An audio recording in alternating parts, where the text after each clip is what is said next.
Olá pessoal, muito boa noite. Eu espero que todos estejam muito bem, que tenham tido excelente semana. Hoje nós vamos continuar nossos estudos sobre geometria descritiva, né? É a arte de descrever em linhas, em formatos, em desenhos, o que nós queremos transmitir para nosso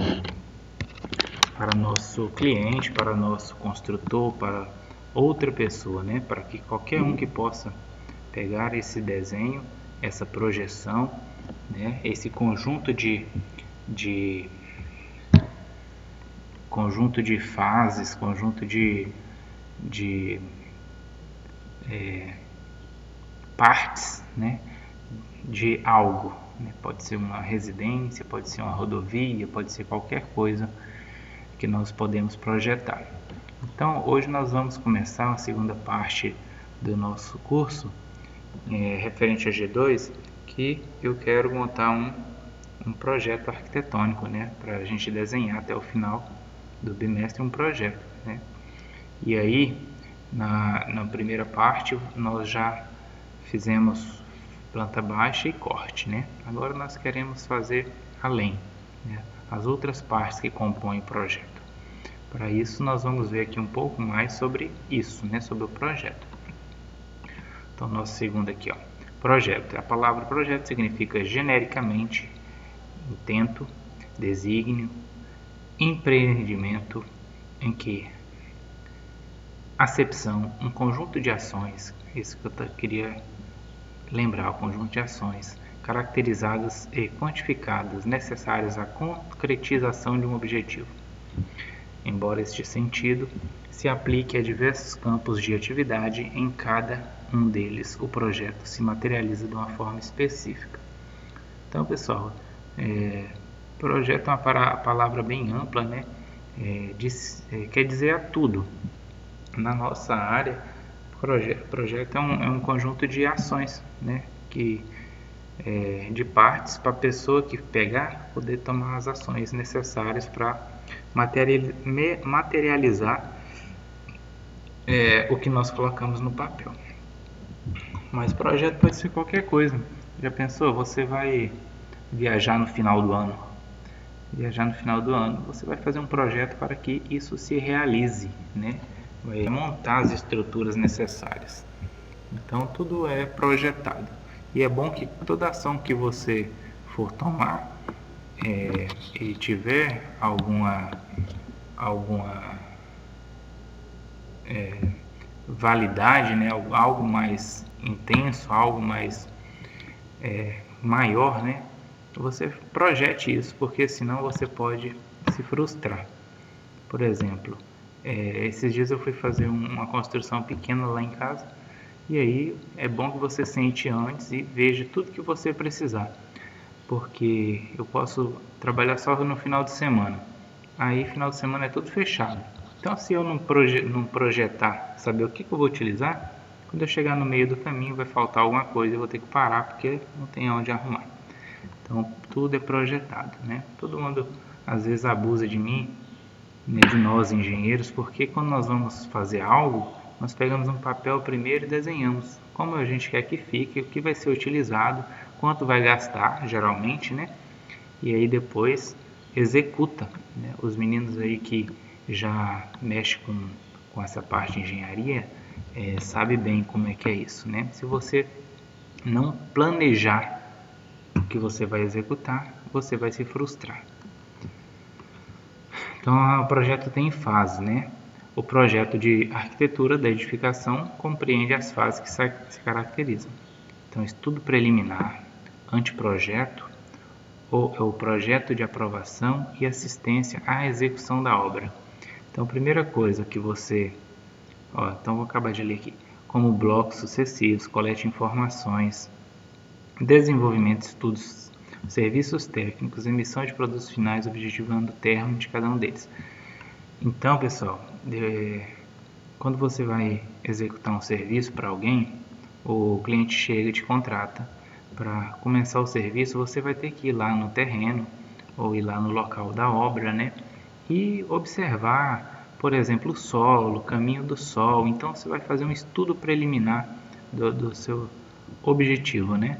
Depois que você angariou ali um conjunto de informações, né? Pegou as informações do cliente, nome completo, CPF, o endereço da obra, né?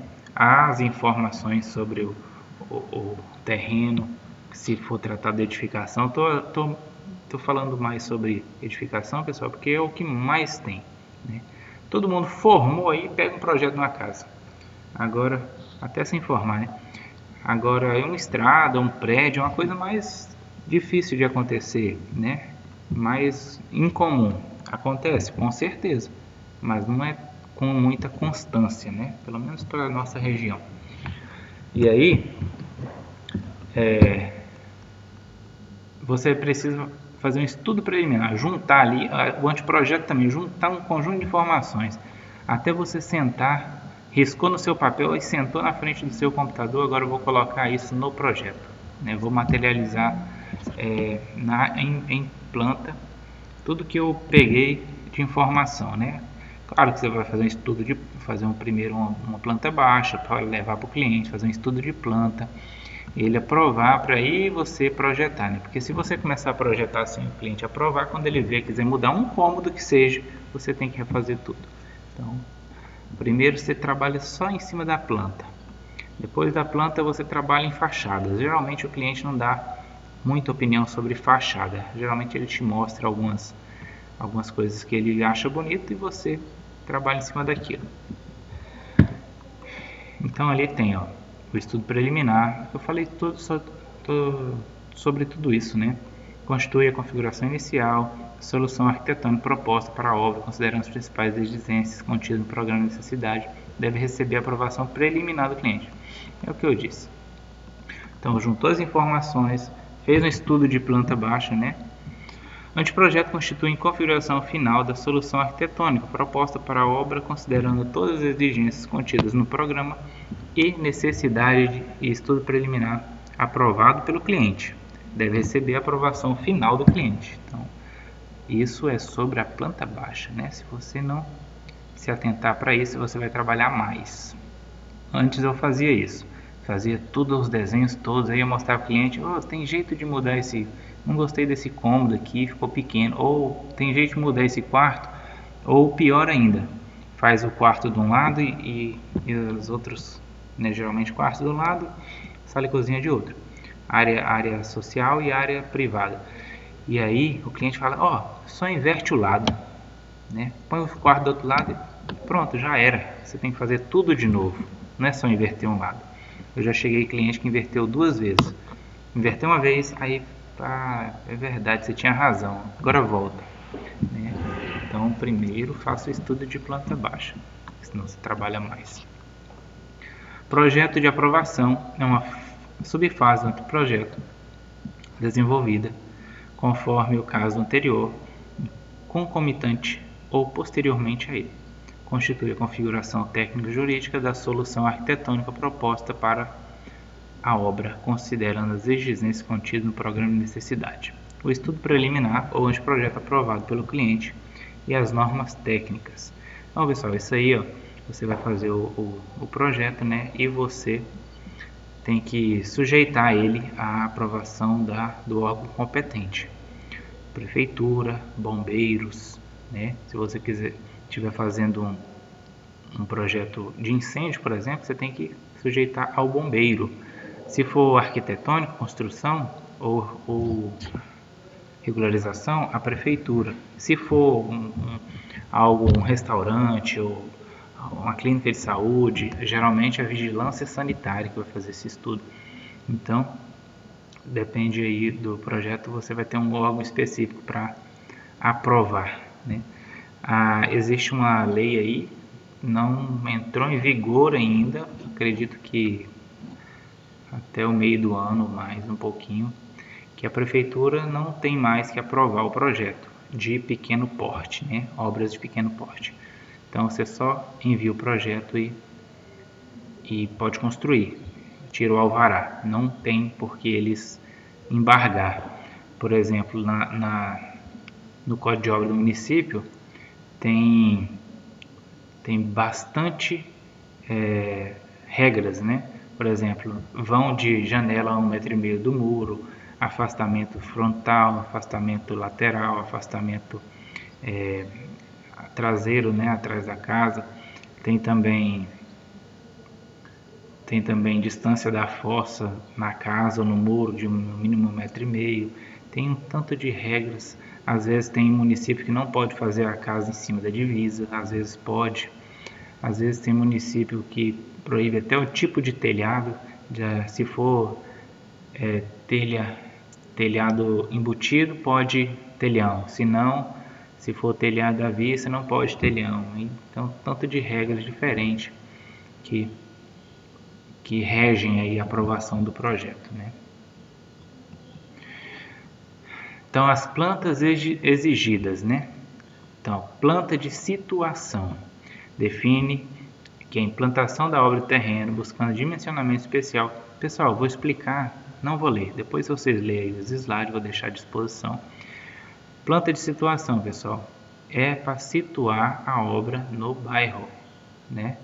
Você desenha a quadra e marca o lote que você está. A prefeitura daqui só exige na planta de situação os terrenos vizinhos, tá? E as ruas, né? Agora, eu costumo desenhar o quarteirão inteiro.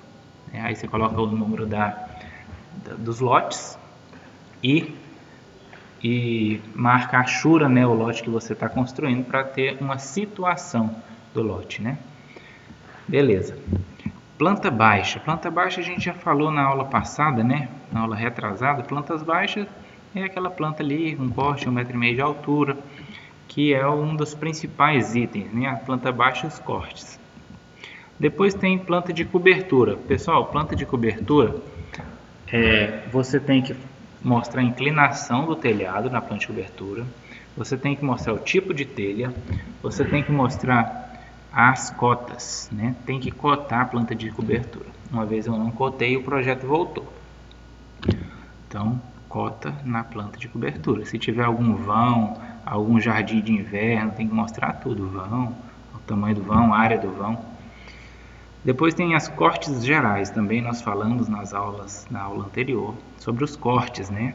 Cortes ali tem uma definição de interna da residência, né? Para você ver a altura de forro, a altura de parede, a altura de algum balcão. Se quiser até colocar elementos decorativos, né? Pia, armários, dá para você cotar aí com isso. Porta, né? A altura da porta, para onde corre, for de correr. Janelas, peitoril de janela, dá para mostrar tudo, apesar de ter lá nas tabelas, também pode colocar nos cortes. Fachada. Fachada também é um item importante, pessoal. A fachada mostra ao construtor, né, como ficará a vista, né? Como é um 3D, né? Para ele ter noção de construtivo. Às vezes tem alguns itens construtivos que não dá para colocar nem nos cortes e nem na planta baixa, né? Por exemplo, uma lajezinha moldura na frente, não tem como colocar na planta baixa e não tem como colocar no corte. Às vezes algum corte pode até aparecer, mas é a fachada que vai dizer exatamente como é, né? Então, importantíssimo, não pode faltar, tem que ter fachadas. E é o que enfeita o projeto da gente, né? As elevações. Então, elevação, pessoal, você tem que colocar os níveis no projeto. Por exemplo, o seu piso, muito cuidado com isso, elevações. Seu piso, se você colocar a cota do piso 0, você vai estar colocando que o piso da sua casa pode ficar no nível 0 com a rua, por exemplo. O que pode acontecer? Se caso haver uma precipitação de água no terreno e entrar água na casa e o proprietário processar, entrar na justiça contra alguém, vai olhar o seu projeto. Se você fez um projeto no nível 0, você vai ser responsabilizado, você vai ter que arcar com as consequências. Então procure colocar as elevações de níveis de piso, né, de 20, 30, 40 centímetros, porque aí você está mostrando que o nível está 40 centímetros acima do nível referencial, que geralmente é a rua. Além disso, o nível da casa geralmente é diferente do nível da área, dos banheiros, áreas molhadas, né? Então aí você vai ter uma diferencinha de nível entre a casa e o banheiro, por exemplo. Eu coloco 2 centímetros, né? Porque a pedra de mármore é 2,5. Geralmente eu coloco mais ou menos a pedra da soleira como diferença de nível do banheiro para a casa, né? Então, muito cuidado com os níveis, as elevações. E aí também tem a elevação, por exemplo, caixa d'água. Um corte lá, muito comum colocar caixa d'água no banheiro. Aí você vai colocar lá, a caixa d'água está no nível 3,5 metros, né? Legal. Isso te resguarda, tá? Quando você faz isso, você está se resguardando as informações se está no projeto e não foi executado lá na obra, aí pode ser que tire a sua responsabilidade, né? Do erro, no caso. Agora, se você fez o projeto e execução e está no projeto uma coisa, execução outra, aí você vai ter outro problema. Então, interessante você acompanhar a sua obra diariamente, semanalmente, para ver o que está sendo executado, se está se levando em conta os seus projetos. Olha aí uma planta de situação, eu tinha dito, né? Desenha a quadra, aí coloca o nome das ruas, achura o lote que você está construindo. Aqui está quadra 7, aqui os lotes 1 até 14, a rua, né, de frente aqui, ó, e o tamanho do lote, né? O norte magnético aqui, ó, pode ser colocado aqui ou pode ser colocado lá no projeto, na frente da planta baixa. Eu coloco na frente da planta baixa. Olha do telhado, ó. Esse telhado aqui, ó, tá irregular. Não tem cota de telhado. Tem que ter cota de telhado. Geralmente, pessoal, a planta de telhado vem junto com a planta de locação. Olha aqui, locação e cobertura. A planta de cobertura mostra o telhado, para onde vai as águas, né? Calhas, tubos verticais, se for o caso, e inclinação, tipo de telha. Aqui está 10%, fibrocimento, né? E a planta de locação mostra onde está a casa dentro do terreno, né? Pessoal, às vezes se confunde duas coisas. A planta de situação pode ser chamada de planta de localização, que é diferente de locação. Locação e localização é diferente, então não se confunda com isso. E aí, ó, aqui na planta de locação você vai demarcar as distâncias das divisas. Por exemplo, ó, essa casa está locada aqui, não tem a cota, né? Está alocada a 5 metros da frente, a 2 metros da lateral, você tem que colocar essas cotas. Então essa planta de locação aqui está faltando as cotas de telhado e as cotas de distância das divisas. Se você quiser colocar, ó, calçadas, ó, solo natural, aqui tem uma piscina, aqui tem outra entrada, né, a entrada de pedestre. Então você coloca do jeito que você acha que vai ser melhor entendido. A planta baixa, a gente já falou sobre ela, né? Todas as cotas, não pode deixar de fazer todas as cotas. Os ambientes, eu coloco o nível dos ambientes, geralmente coloca a área dos ambientes, a área e perímetro. A área e perímetro, pessoal, coloca aqui, por quê? Que a área é para calcular o piso que vai no ambiente. E o perímetro, os rodapés, né? Você coloca o perímetro do ambiente, você já facilita para o cálculo de rodapé. E aí, o construtor agradece. Às vezes está lá na tabela, né? Na tabela de ambientes está lá as informações, mas você precisa colocar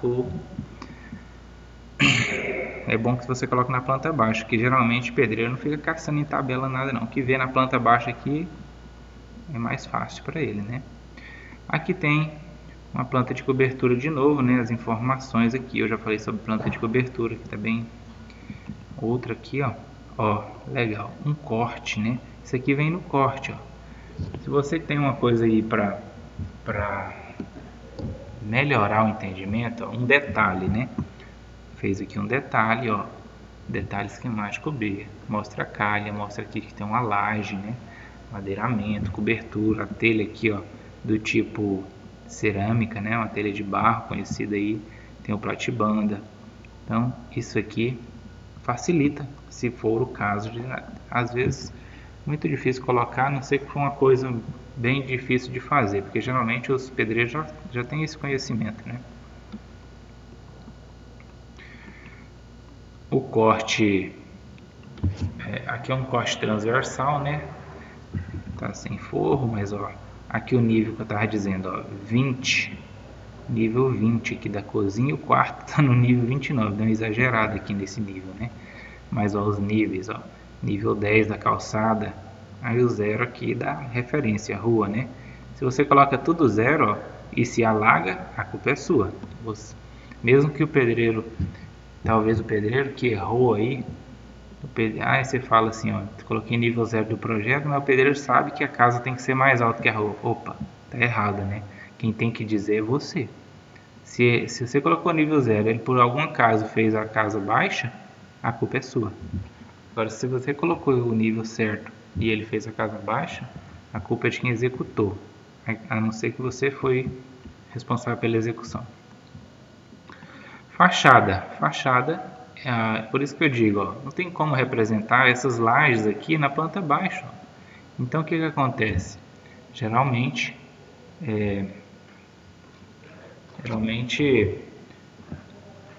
faz-se a fachada para você ter uma maior noção sobre os itens, né, que compõem a estética. Aqui já tem uma composição boa, né? Planta baixa, cortes, planta de cobertura, planta de situação e implementação e fachada frontal e lateral, né? Aqui começa a compor a nossa planta. E aqui já é um bom projeto montado, né? Bem grande por sinal. Planta de situação tá aqui, uma quadra estranha, né? Tem uma casa grande, ó. Tem várias águas, quase não se faz isso mais hoje, né? Escadas, ó, detalhe da escada, caixa d'água aqui em cima. Muito legal, um projeto bonito de se ver, ó. Muito bonito. E aí, pessoal, nas próximas aulas a gente vai estar aprofundando mais isso, vamos definir uma diretriz, ver se vocês preferem montar sua própria casa ou quer que eu dou um modelo para todos. O que eu queria é sair no final com um resultado igual a esse aí, tá ok? Então, muito obrigado pela sua participação, compreensão. Tenham todos um ótimo final de semana. Até a semana que vem. Qualquer coisa que vocês precisarem, pode entrar em contato por meio do grupo, né, ou particular. E aí eu agradeço e me despeço. Tchau.